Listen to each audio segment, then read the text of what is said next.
Dun da da da da dun da da da da dun da da da da dun da da da dun da da da da dun da da da dun da da da dun da da da.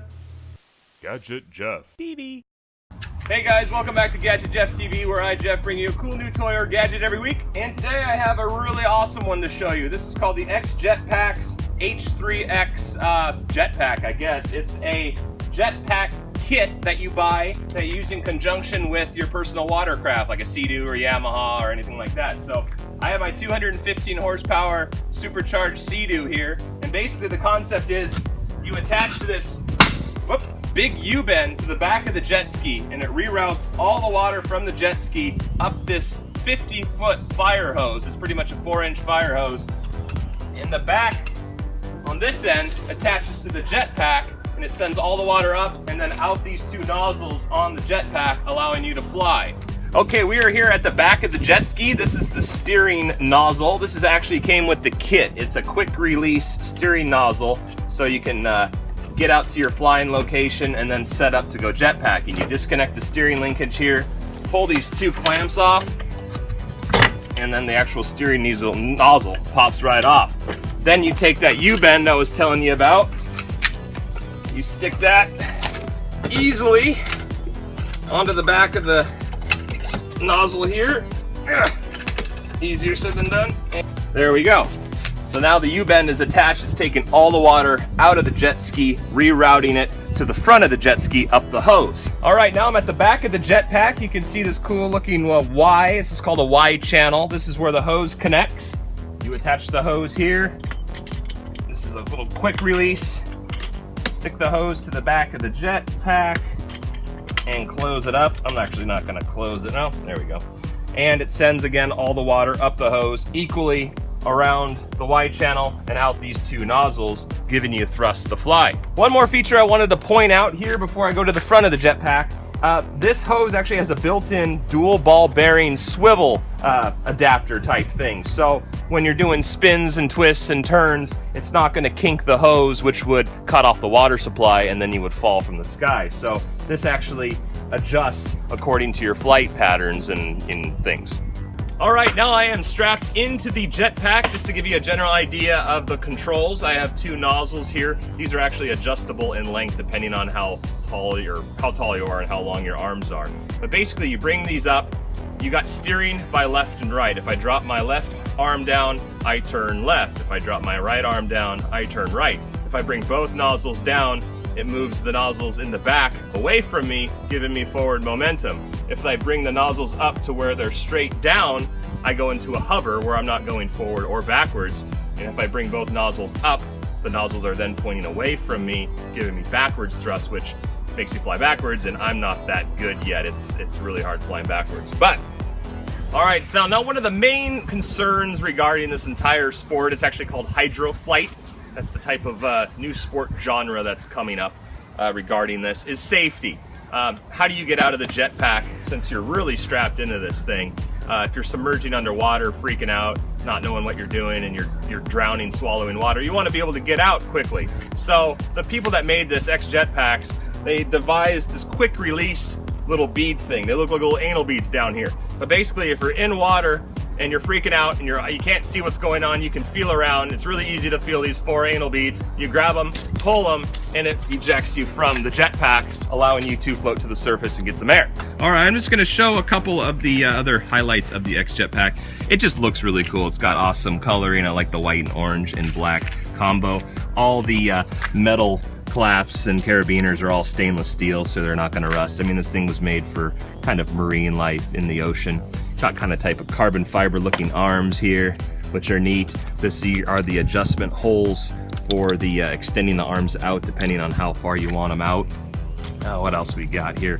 We got a head bar here, which is really nice when you're floating in the water. This thing does float. It has flotation built into the pads and the backrest, but the head thing's really nice because when you're in the water, you don't have to worry about the jet ski hitting you in the head, which can happen.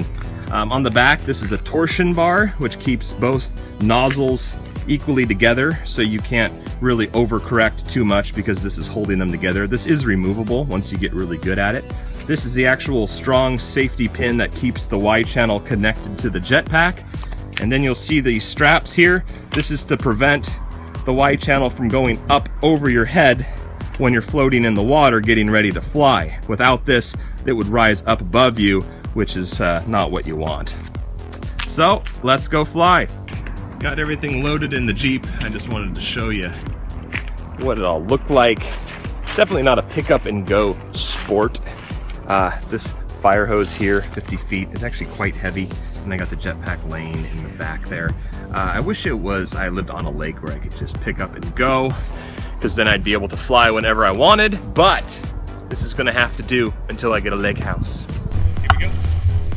Got my dad over there. Oh, I forgot to say, the person on the jet ski controls the throttle. So my dad is controlling the throttle. I am controlling the steering and elevation and all that.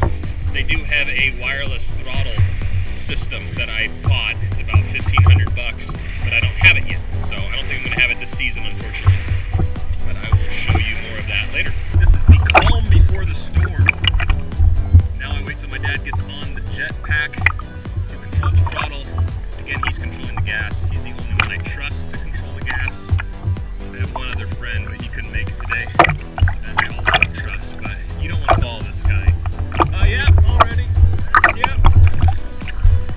Now he's starting it. I wait till the hose is full of water. Comes out of the back. And idle out.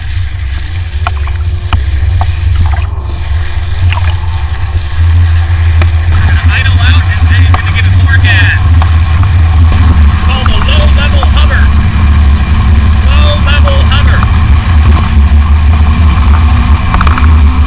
And we're out of the water. About 2 feet out. We're about 5 feet up. The problem is you blow hoses sometimes on these things, or at least I have a couple times, which makes you really nervous to go any higher than you want to fall. The GoPro has a wide angle lens, so it probably doesn't look quite as high. I'm about 10 feet out.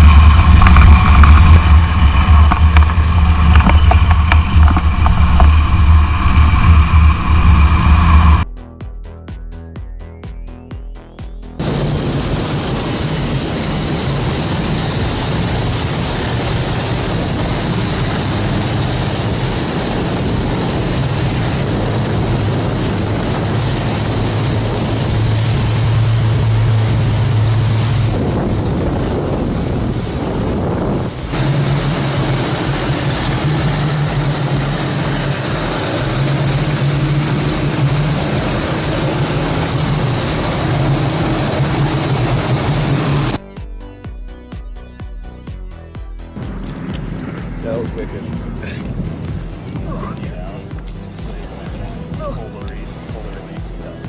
Close your eyes. And then try to find your release. Like, I know where the anal beads are. Yeah. She's screaming.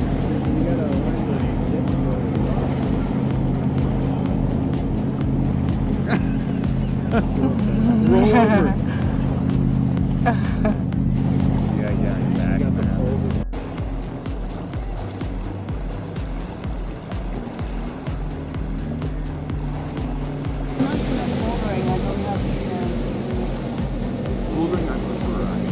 I think it's really cool. Yeah! Oh, shit.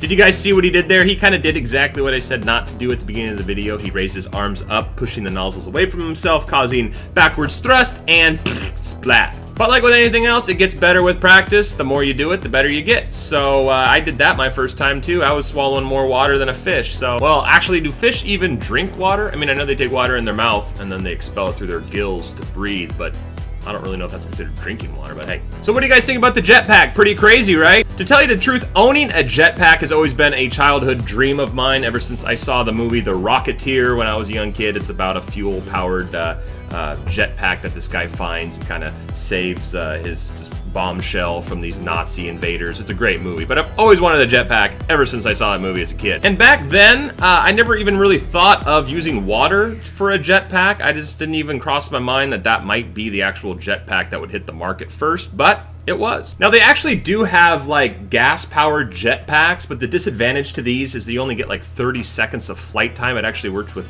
nitrogen peroxide escaping from the cylinders, and that's what gives you the thrust. So it's slightly stable, but again, 30 seconds, you're not really up having that good of a time. And if you fall onto concrete at any level, that's gonna hurt. At least when you fall into water, you fall in the water. Now again, falling into the water at 50 feet on a water jetpack, you'd probably hurt yourself too. Great about the water-powered jetpacks is it uses the fuel in your jet ski. Your jet ski is pretty much just the floating pump that pumps the water up the hose. So it runs as long as you got gas in the jet ski, which a full tank of gas, depending on the throttle you're using, I get about up to 2 hours of flight time per tank. Another little interesting fact that I wanted to mention is that the jetpack gets its thrust not from high pressure. It's only like 60 psi at the nozzles, but it's from the volume of water going up the hose from the jet ski. You get about 1,000 gallons a minute of water pumping up that hose. Having relatively low pressure at the nozzles, I can put my feet under the jets or put my hands right underneath the jets at full throttle, and it's not going to break my skin. Now again, the company that makes the H3X jetpack is a company located in China. Oh, there goes my phone. I lost my train of thought. But they do have resellers all across the country. California, Jetpack America is one of them. Now, about a year and a half ago when I got this thing, I flew to Miami and actually picked one up in person. I paid $8,500 for the kit.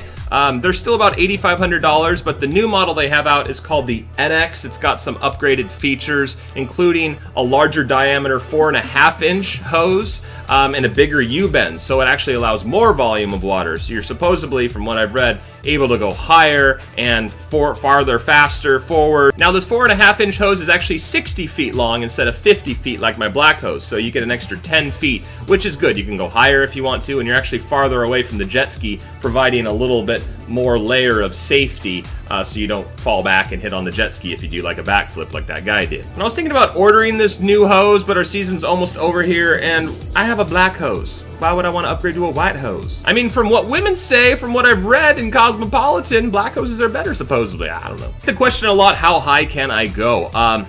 Basically, you can't exceed, of course, the length of the hose, so I'm not going to go any higher than 50 feet, but there's other factors at play here. The rider weight, the horsepower of the jet ski, of course your skill level. You don't want to go up any higher than you want to fall. Now the company recommends at least 160 horsepower for just recreational use. For performance, you want at least a 200 horsepower jet ski or above. I have a 215 horsepower supercharged ski. I was thinking about upgrading to the new 260 horsepower skis, which would allow me to go actually all the way up to 50 feet. Right now at 200 pounds is what I weigh.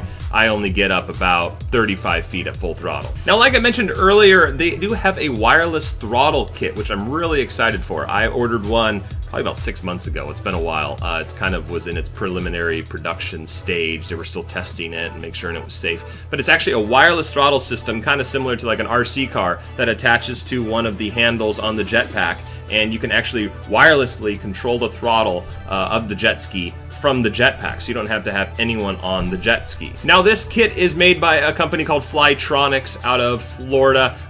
They run about $2,000 for the kit. I pre-ordered mine again 6 months ago, so I only had to pay about $1,700 for it, but I'm really pumped up to get it. I don't think I'm gonna have it this season, but I will definitely do a review when I get it. And there's actually a lot of cool safety features built into the wireless throttle system. They have a gradual fall feature where if you run out of battery on the transmitter, or the connection is lost between the transmitter and the brain that's sitting on the jet ski, it actually throttles you down gradually, rather than having you just fall out of the sky like a sack of shit. Now the same company, X Jetpacks, also makes a foot-mounted jetpack system. This is called the Jet Blade. This thing is really cool. I've seen videos of it, people flying it and things like that. I haven't actually had a chance to try it. I don't think I will, because I have a bad right knee, and being strapped into anything like a snowboard or a wakeboard, even though my heart's there and I really want to do it, it's just not a good idea. Any twist will pop my knee out of joint, and that's just not fun for anybody. Now, I highly recommend you guys check out the Facebook fan page Hydro Flight. It has about 909 members, including myself. It's free to join. People just post up cool pictures. It's tips, tricks. Just as the sport progresses, it's getting more popular and more popular, and you're going to be seeing it more and more around different lakes and things like that. Right now, it's big in California and Florida because they got year-round good weather, unlike me up here in Washington. But I'll put a link in the description below for Hydro Flight fan page. Go check it out. Now, speaking of Facebook, I actually created a Facebook fan page for Gadget Jeff TV. I'll put a link right here if you want to go check it out. I'll also put a link in the description below. But yeah, please head on over there. I'm going to be posting up links on where I got all these things that I'm reviewing. I'm going to be doing a little behind the scenes things, how I make my videos, future video ideas. There goes my damn phone again. But anyways, I gotta run. That phone is actually a dinner date. I'm going to Olive Garden tonight, so I gotta hit the road. But I hope you guys enjoyed the water jetpack video. If you have any questions or comments, please leave them in the comments section below. Again, I respond to all comments, usually within 24 hours or less. I'd love to have you as a subscriber if you're not already, and I will see you guys soon.